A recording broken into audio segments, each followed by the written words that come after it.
नमस्कार, बहुत स्वागत है आपका न्यूज़ 18 के डिजिटल प्लेटफॉर्म पर। मैं हूं प्रशांत कटारी। तो भारत और अमेरिका ने शुक्रवार को एक अंतरिम व्यापार समझौते का फ्रेमवर्क घोषित किया। इसमें बताया गया कि भारत से अमेरिका निर्यात किए जाने वाले कुछ कृषि उत्पादों पर टैरिफ बिल्कुल नहीं लगेगा और यह भी बताया गया कि किन किन अमेरिकी उत्पादों के लिए भारतीय बाजार खोले जाएंगे। लेकिन इससे भी महत्वपूर्ण बात यह कि इस घोषणा के साथ अमेरिकी ट्रेड ऑफिस USTR ने इंडियन मैप शेयर किया और साथ ही अमेरिकी थिंक टैंक की एक रिपोर्ट आपको बताएंगे आखिर क्या कहती है वो भारत पाकिस्तान के संबंधों पर। तो पहले बात जारी किए गए मैप की। इस मैप में पूरा जम्मू कश्मीर क्षेत्र, जिसमें पाकिस्तान अधिकृत कश्मीर यानी POK और अक्साई चीन के कब्जे वाला इलाका है और उन्हें भारत का हिस्सा दिखाया गया है। यह नक्शा सोशल मीडिया पर वायरल हो गया है। अमेरिका पहले के नक्शों में POK को अलग से दिखाता था। अंतर्राष्ट्रीय मंचों और पश्चिमी देशों के सरकारी नक्शों में भी विवादित हिस्सों को अलग रंग या डॉटेड लाइंस से दिखाया जाता है।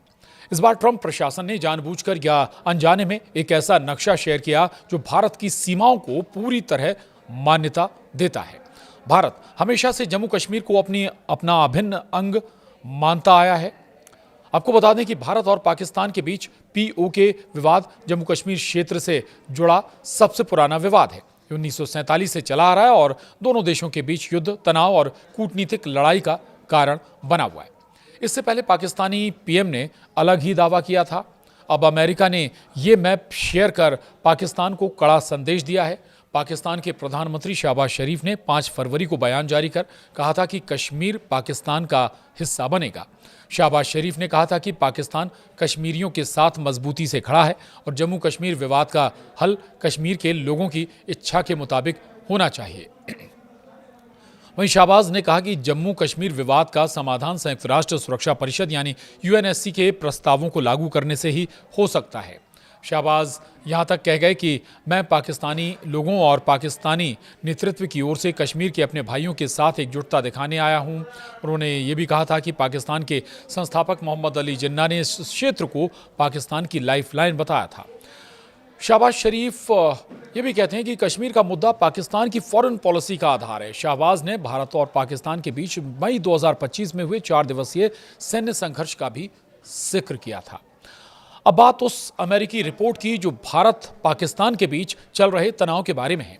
अमेरिका के एक प्रमुख think tank council on foreign relations यानी कि CFR ने अपनी रिपोर्ट में चेतावनी दी है कि 2026 में भारत और पाकिस्तान के बीच जंग हो सकती है। थिंक टैंक का कहना है कि दोनों देशों के बीच इस सशस्त्र संघर्ष का मुख्य कारण बढ़ती हुई आतंकवादी गतिविधियां हो सकती हैं। हड़कंप मचाने वाली इस रिपोर्ट में अमेरिकी विदेश नीति विशेषज्ञों के सर्वेक्षण का हवाला दिया गया है। रिपोर्ट में लिखा है, ट्रंप सरकार ने democratic Republic of Congo, Gaza पट्टी, यूक्रेन, भारत, पाकिस्तान और कंबोडिया, थाईलैंड के बीच जारी लड़ाई समेत कई विवादों को खत्म करने की कोशिश की है। बता दें कि भारत और पाकिस्तान के बीच इस साल मई में एक छोटी सी जंग छिड़ गई थी जो 3 दिनों तक चली थी। पाकिस्तान समर्थित आतंकियों ने जम्मू कश्मीर के पहलगाम में एक कायराना आतंकी हमले में 26 नागरिकों की जान ले ली थी। हमले के कुछ हफ्तों बाद 6 मई की रात को भारतीय सेना ने ऑपरेशन सिंदूर शुरू किया था, जिसमें पाकिस्तान में आतंकवादी शिविरों को निशाना बनाया गया था।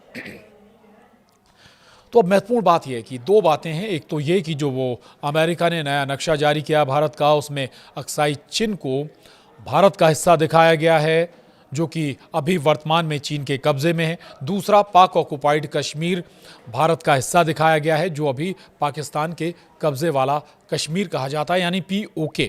अब इससे बहुत सारी बातें निकल कर आती हैं। दूसरा, इस रिपोर्ट को भी अगर हम इसमें जोड़ लें जो बताती है कि भारत और पाकिस्तान के बीच फिर से संघर्ष सशस्त्र या कहें कि शस्त्रों के साथ संघर्ष हो सकता है। ये दोनों बातें बताती हैं।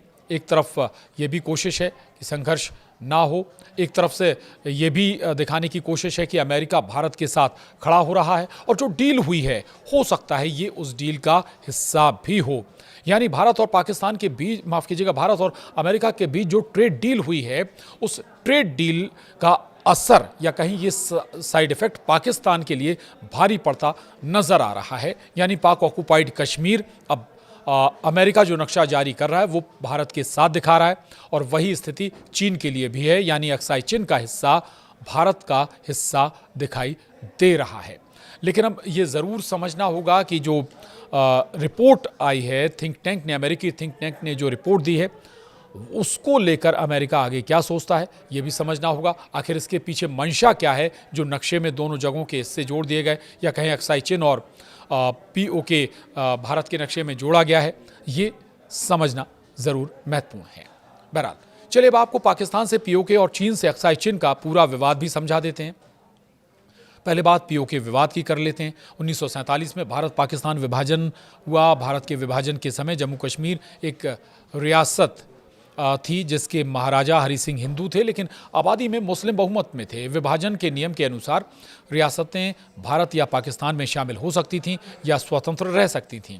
1947-48 में पहला भारत पाकिस्तान युद्ध हुआ। पाकिस्तान से आए मिलिशिया ने कश्मीर पर हमला किया। महाराजा हरि सिंह ने मदद के लिए भारत से संपर्क किया और 26 अक्टूबर 1947 को इंस्ट्रूमेंट ऑफ एक्सेशन पर हस्ताक्षर किए, जिससे जम्मू कश्मीर भारत का हिस्सा बन गया। भारत ने सैन्य मदद भेजी। युद्ध के दौरान पाकिस्तान ने क्षेत्र के पश्चिमी और उत्तरी हिस्से पर कब्जा कर लिया, जिसे अब POK कहा जाता है। फिर 1949 में UN की मध्यस्थता से युद्ध विराम हुआ और सीज फायर लाइन, बाद में लाइन ऑफ कंट्रोल बनाई गई, जो दोनों देशों के नियंत्रण को अलग करती है। और भारत का दावा ये, भारत कहता है कि पूरा जम्मू कश्मीर उसका अभिन्न अंग है, जिसमें POK भी शामिल है, क्योंकि महाराजा ने भारत में इसे विलय किया था। 2019 में अनुच्छेद 370 हटाने के बाद जम्मू कश्मीर और लद्दाख को केंद्र शासित प्रदेश बनाया गया। भारत POK को अवैध कब्जा मानता है और इसे वापस लेने की बात करता है। वहीं पाकिस्तान का दावा है कि पाकिस्तान कहता है कि कश्मीर मुस्लिम बहुल क्षेत्र है, इसलिए वो पाकिस्तान का हिस्सा होना चाहिए। पाकिस्तान POK को आज़ाद कश्मीर कहता है और वहाँ अपनी तरह की सरकार चलाता है। पाकिस्तान UN के पुराने प्रस्तावों का हवाला देता है, जिसमें कश्मीरियों को जनमत संग्रह का अधिकार देने की बात कही गई है। और अब बात अक्साई चिन की। 1962 की जंग के बाद से अक्साई चिन पर चीन का कब्जा है। अक्साई चिन विवाद भारत और चीन के बीच सबसे पुराने और सबसे संवेदनशील सीमा विवादों में से एक है। ये क्षेत्र लद्दाख के पूर्वोत्तर हिस्से में स्थित एक ऊंचा, बंजर और ठंडा रेगिस्तान इलाका है, जो लगभग 38,000 वर्ग किलोमीटर में फैला हुआ है। अक्साई चिन तिब्बत को शिनजियांग प्रांत से जोड़ने वाला एकमात्र प्रमुख रास्ता प्रदान करता है। चीन ने यहाँ काराकोरम हाईवे G219 बनाया है, जो उसकी सैन्य और व्यापारिक गतिविधियों के लिए बेहद ज़रूरी है। भारत इसे लद्दाख का अभिन्न हिस्सा मानता है और इस पर चीन का अवैध कब्जा मानता है। इस क्षेत्र को जॉनसन लाइन यानी 1865 के तहत भारत में दिखाया था, लेकिन बाद में मैकडोनाल्ड लाइन 1899 ने इसे चीन के करीब दिखाया। 1947 में भारत के आज़ाद होने के बाद जम्मू कश्मीर के विलय के साथ भारत ने अक्साई चिन को अपना हिस्सा माना। फिर 1950 के दशक में चीन ने चुपके से तिब्बत शिनजियांग को जोड़ने वाली सड़क बनानी शुरू की, जिसकी जानकारी भारत को 1957-58 में मिली। भारत ने इसका विरोध किया, लेकिन चीन ने इसे अपना क्षेत्र बताया। ये विवाद 1962 के भारत चीन युद्ध का मुख्य कारण बना। युद्ध के बाद चीन ने लगभग 38,000 वर्ग किलोमीटर क्षेत्र पर नियंत्रण बनाए रखा और line of actual control LAC के रूप में वर्तमान सीमा बनाई गई। 1962 के युद्ध के बाद अक्साई चिन पर चीन का कब्जा बना रहा है। तो ये दरअसल जो नया नक्शा जारी किया गया अमेरिका के जरिए, उसमें अक्साई चिन और POK भारत का हिस्सा बताया गया। अक्साई चिन भी लगभग आपने समझ लिया होगा, POK का क्या विवाद रहा है वो भी आपने समझा होगा। लेकिन अब ये ज़रूर है कि थिंक टैंक से जो रिपोर्ट आई, क्या वो एक बड़ी वजह है, या फिर भारत और अमेरिका के बीच जो ट्रेड डील हुई है उसका ये एक असर इस तौर पर भी देखा जा रहा है। आज के इस वीडियो में इतना ही। नमस्कार।